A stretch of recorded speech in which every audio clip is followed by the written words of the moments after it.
Olá a todos, espero que estejam bem. Professor Celso, novamente falando com vocês. Bem-vindos aí a mais um quarto de sabedoria, tá? Antes de mais nada, quero agradecer a todos aí, né? Já somos 1.186 inscritos, fico muito feliz, tá? Caso você ainda não tenha feito sua inscrição, por favor, considere fazê-lo, eu vou ficar extremamente honrado, tá bom? Curta o vídeo, compartilhe, comente, mas lembre-se sempre com educação, porque é assim que a democracia funciona, tá? Dando sequência à nossa série de aulas, né? Primeiro o capitalismo, agora aula sobre socialismo e na próxima aula sobre o comunismo. Lembrando mais uma vez que por ser uma aula, professor aqui ele não vai dar nenhum tipo de opinião. A gente vai simplesmente entender o que é o socialismo, tá? Quando que ele se origina, o que pensa, né? Qual é o pensamento socialista e a partir daí você pode aí tomar as suas conclusões a respeito do assunto, tá bom? Então, antes de mais nada, deixa eu explicar por que eu vou falar a respeito disso, por uma questão muito simples. Eu sou professor de História, eu também sou habilitado para lecionar Geografia, Sociologia e Filosofia, eu tenho uma especialização em Metodologia do Ensino de História e Geografia e sou um mestre em Educação, tá bom? A fonte de onde eu tirei o assunto que a gente vai conversar agora vai estar na descrição do vídeo, tá bom? Boa parte do que tem aí já é um assunto do qual eu também posso dizer que domino, porque ensino isso nas escolas onde eu trabalho. Então, para nós agora, vai ser o momento da gente também estar entendendo um pouquinho sobre o socialismo, tudo bem? Então, dando início aí à nossa aula, o que é o socialismo, né? É uma doutrina política e econômica, tá? Ela vai surgir entre o final do século XVIII e o início do século XIX e está aí até hoje com a gente, tá? O socialismo ele se baseia no princípio da igualdade, diferente no caso do capitalismo, onde existe aquela ideia da concorrência, tá bom? E vai ter aquela coisa de que um vai ter que estar na frente do outro, no caso do socialismo, baseia-se na igualdade. Na igualdade do quê? Na igualdade de direitos, na igualdade de deveres, tá bom? E é uma nova forma de pensar o capitalismo. Por que uma nova forma de pensar o capitalismo? Vamos entender. Pelo seguinte, quando acontece a Revolução Industrial, perdão, então quando acontece a Revolução Industrial, ela vai lá no século XVIII, mais ou menos em 1769, ela começa na Inglaterra, tá?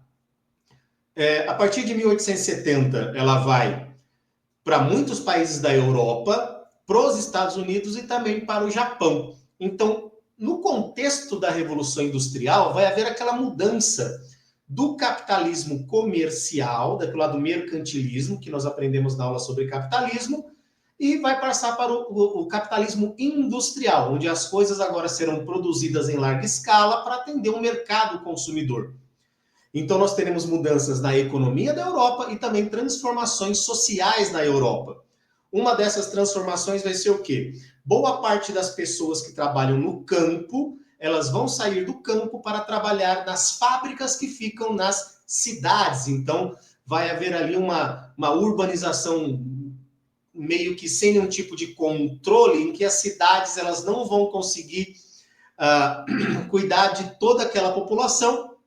E nesse contexto a gente vai ver que nessas transformações da cidade, nessas transformações sociais, boa parte da população que vai trabalhar nas fábricas, elas vão ali sofrer principalmente com a desigualdade social, tá bom?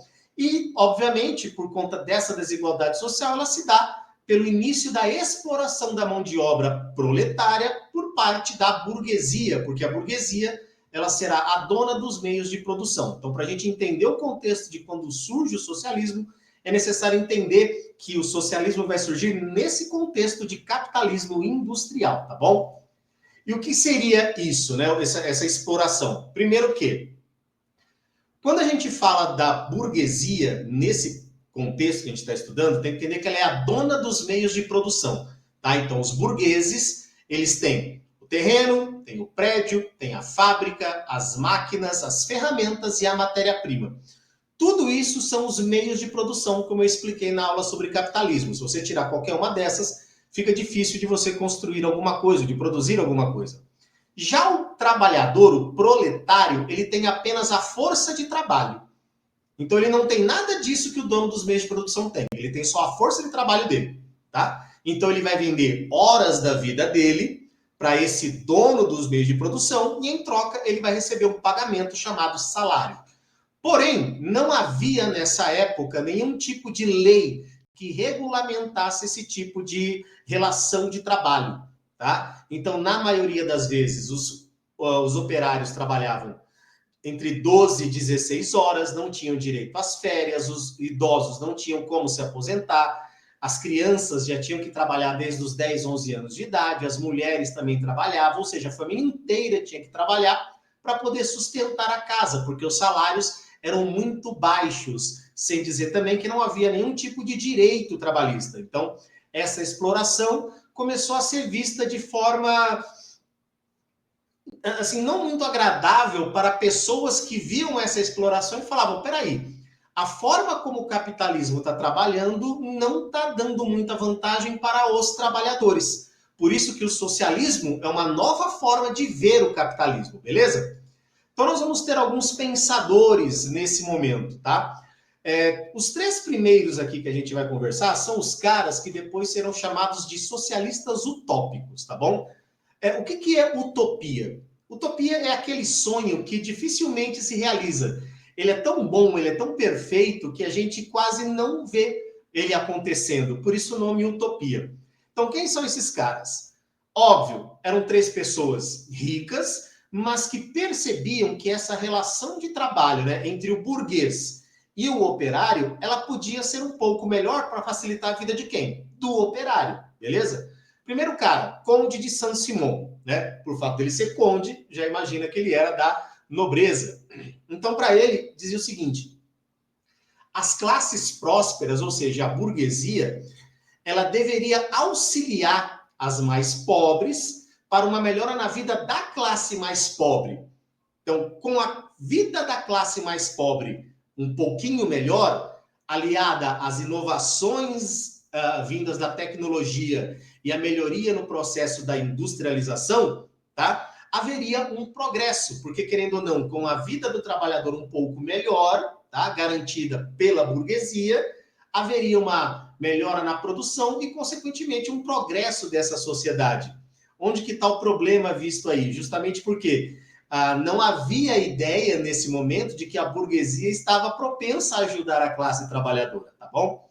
Outro cara também que vai ser importante é o Charles Fourier, tá? Charles Fourier, ele vai pensar em sociedades comunitárias independentes, tá? Com incentivo à eficiência industrial. Esse incentivo seria através de melhorias para os trabalhadores, tá bom? Com o trabalhador feliz, porque está sendo incentivado a melhorar a indústria, né, a industrialização, ele vai produzir mais. Também é uma coisa um pouquinho utópica, haja vista. Se há a necessidade de você perder horas da sua vida para deixar uma pessoa rica, significa que você não vai estar tão feliz assim. Pelo menos é o que acaba se entendendo naquele contexto, tá bom? Então, no contexto do século XIX, os caras trabalhavam muito e ganhavam pouco, e isso acabava deixando o pessoal infeliz, até porque eles não tinham sequer um médico para poder atendê-los, tá? Faltava muita coisa para eles.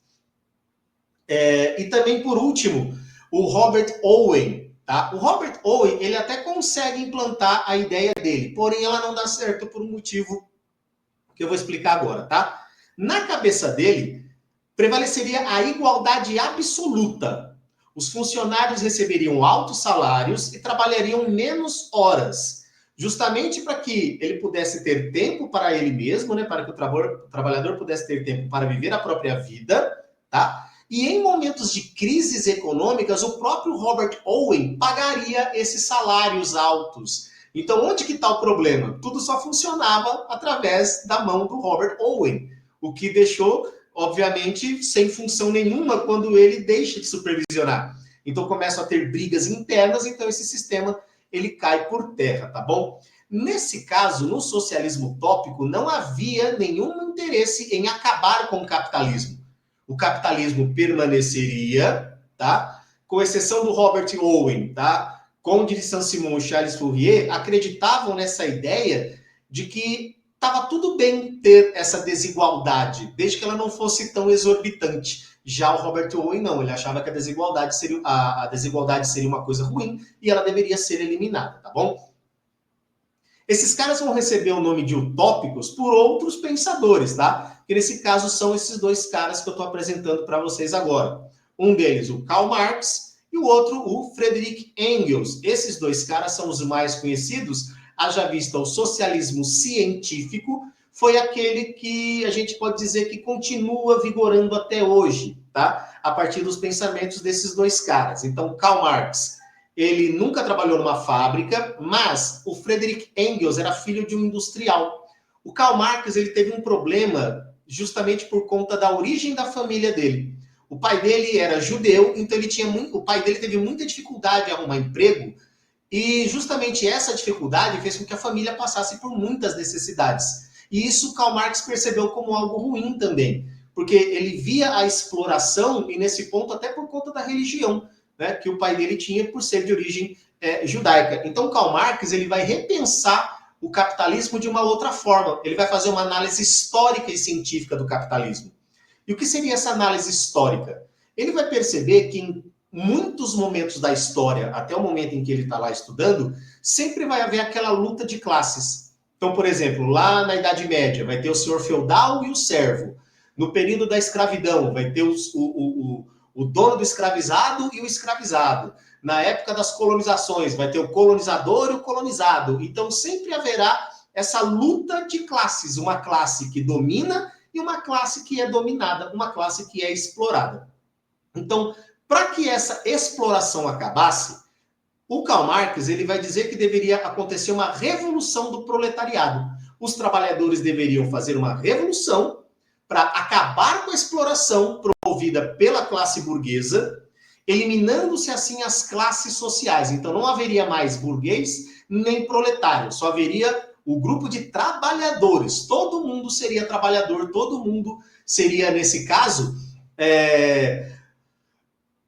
seriam os donos dos meios de produção, porque haveria uma socialização dos meios de produção, tá? Nesse contexto, o capitalismo seria destruído, não haveria mais aquela ideia da exploração para o lucro, e a propriedade privada seria abolida. Nesse caso, a propriedade privada que Karl Marx fala é a propriedade privada dos meios de produção, tá bom? Não é a sua casa, não é a minha casa, tá bom? Não é a padaria onde o cara lá fabrica o pão e vende o pão, tá bom? Seria os meios de produção. Então, tudo aquilo que compõe a ideia do meio de produção da larga escala, da produção larga escala, seria socializado. Então, cada trabalhador seria responsável pela produção daquilo que seria necessário para que ele viva, tá? E nesse caso, a economia seria planificada. Porque no entendimento do Karl Marx, a desigualdade social ela vai existir justamente por conta da ideia do lucro. Então, o lucro seria esse o maior problema. Então, o capitalista visa o lucro e a acumulação da riqueza. Numa sociedade socialista, como não há a ideia do lucro, todos produzem, todos têm os meios de produção à sua disposição, todos trabalham, todos têm. Beleza? Então, nesse caso, a ideia socialista, ela é uma forma de repensar a prática capitalista. Porque no entendimento de Karl Marx e de Friedrich Engels, o capitalismo que se apresentava naquela época era um capitalismo que causava desigualdade social por meio da exploração do trabalho das pessoas que não tinham como ter condições de melhorar a sua vida. Beleza? Então, só retornando aqui para a gente, um pequeno resuminho. Vamos lá. Então, ó, socialismo, uma doutrina política e econômica que visa a socialização dos meios de produção, o fim das classes sociais, o fim da exploração por meio de uma revolução do proletariado, tá? Por meio de uma luta de classes.